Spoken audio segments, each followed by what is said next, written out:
I'm Elle Favorule, and I was the makeup department head on the Iron Claw. I gotta say though, your hair right now looks amazing. Thank you. Especially with my dead Little hair right now. rainy day curls.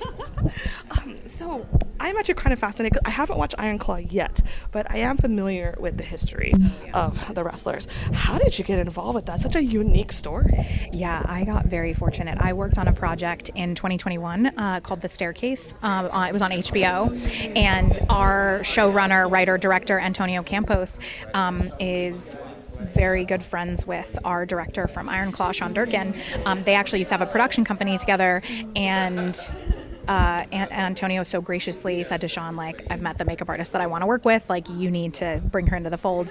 And so Sean and I had a few FaceTime calls, and we really just hit it off, and I was like, I want to be a part of telling this story. Like, I want to sink my teeth into this script, and I was very, very lucky to be able to do that. What do you think, like, highlighted you to be part of the project? Like, do you have, like, a special, like, ability, magic? Are you, like, wrestling? I mean, to be honest, I think it's just me as a person. Like, I think I bring a lot to the table as an artist, but I also think as a person, you know, we work 12, 15, 16 hours a day. You need to be like, people want to be around you. And I think, to toot my own horn, I think people enjoy being around me. I think the actors, I really put them at ease when it comes to being in the chair, when it comes to like longer, you know, having to do like longer makeups or, you know, just skill in general, I think has a lot to do with it. But I also think personality plays a huge part in something like that. So yeah, because what people don't realize, like, how long it takes to do makeup. Yeah. And I'm pretty sure there's so much movement and like physical things, so they're probably tired, exhausted. Yeah. So, and you mentioned, I'm not familiar with the tricks. You said something about glycerin? Yeah, so like the old school trick for sweat is glycerin, because it beads up and it doesn't absorb really into the skin, but it's sticky and it is very, like, it doesn't feel good. And God forbid it like got in their eyes, and glycerin's super slippery, so if they were wrestling, it would have just like slipped right off. So I had to find this like combination of stuff that like sat well on the skin but wasn't unsafe while they were wrestling. Oh my God, I didn't even think about that. Yeah. Because I bet it would affect them when they were doing the move. Yeah, they'd go to pick each other up and probably just slip right out of.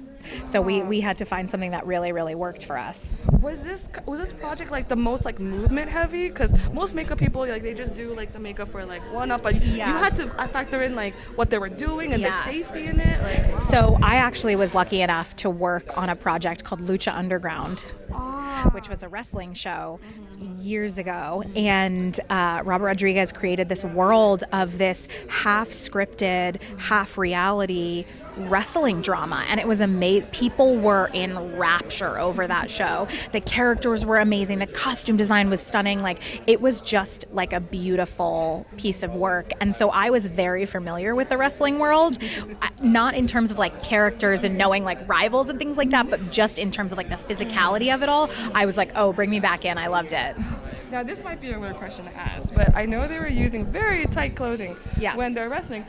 Was there a trick so that it wasn't like the body sweat wasn't making that slip off or any of that stuff? I think wardrobe probably did a few things, but I also think our amazing costume designer, Jen Starzik, I think she had things so well fit that it wasn't really an issue. They actually were made by people who make this sort of, like, the boots were made by a boot maker. Like they brought people in that were familiar with the wrestling world, so it wasn't like, you know, somebody was wearing an item of clothing that could potentially slip off. It wasn't like they were wearing bathing suits that had like a drawstring. They were wearing like proper wrestling trunks and things like that. So I think that Jen really did a beautiful job and did her research and did the work, and it was as historically period and wrestling accurate as it could be.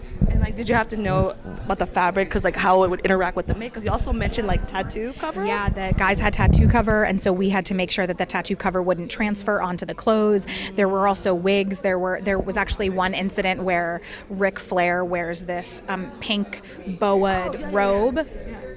The feathers in the boa were pink, and it dyed the underside of his platinum blonde wig. And so they come in at the end of the night, and our hair department head looks at that wig, and she was like, what the and then she put it together. And so they cleaned the wig and ended up being fine. But it's like, these are the things that we as hair, makeup, and costumes have to collaborate on, because you never know when there's going to be a crossover in our departments. Yeah. So like with the makeup, makeup, it's not just makeup. I'm pretty sure you had to learn unique skills along the way to bring to the table. Any you want to share? I mean, I think at the end of the day, it's really about your unique skill has to be about understanding your script. Because if you know what's in the script, you have the time to kind of create whatever the character needs or the world needs from the makeup standpoint, you know, because it's about makeup, it's about special effects, blood, all of that stuff, but it's about really being there. Like if it's an emotional scene, I'm not going to be going in every 5 minutes to be powdering my actor or touching them up. It's like I'm going to let them do their thing and they know that I'm there. I'll make eye contact. They know I'm like, I'm here if you need me. And then you kind of like let them be how they need to be in those things. You don't really want to take advantage in those moments and be like, I'm the makeup artist, let me do my job. And it's like, nope, if he's a little shiny for this one, that's okay. Because the emotion, I think, in those situations is way more important. So I think that you definitely need to be able to put your ego aside. Oh, for sure. Yeah. Like, so, like, when you're not working, do you do anything to just kind of, like, help you relax or, like, keep the creativity, the inspiration going? It's kind of hard to maintain. I mean, yeah, I think just in my personal life, like, I'm a big gym person. Like, I enjoy going to the gym because I think mentally it's all about me and I can focus on myself. But I think it's fun to keep creative. I think the thing that still weirdly inspires me is not like I can watch a film or a show and still get inspired, but I actually love, like, I'm a nerd about the actual physical makeup product. So like when I get something in, I'm like, I want to play with this. I want to learn. Somebody just sent me some products yesterday and I was like, I want to put these on my face right now. And it like gets you to just get back into that like space of like creating and doing and playing. And I think always having that fun little like spark about something that you love in that world will always help to toys for yourself. Yeah, exactly. Can you share like any favorite products that you like using? Ooh, I had a French brand called Typology just send me some amazing, it's like skincare first makeup type products, and they were amazing. I really, really love those. There's a makeup artist who just sent some stuff, and I am very quickly blanking on her name. Lisa Eldridge, sorry. She just launched foundation. She has beautiful lipsticks. So it's just fun to be able to like get stuff in and try and play and see what works. So. And do you want to share any future projects that you're working on? I'm about to start a 1984-based like thriller that's set in Los Angeles. It's a true story that happened during the Olympics in the mid '80s in LA. So I'm really excited about that one. It's called Lips Like Sugar. It's going to be a lot of fun. Thank you so much for sharing. We look forward to your project.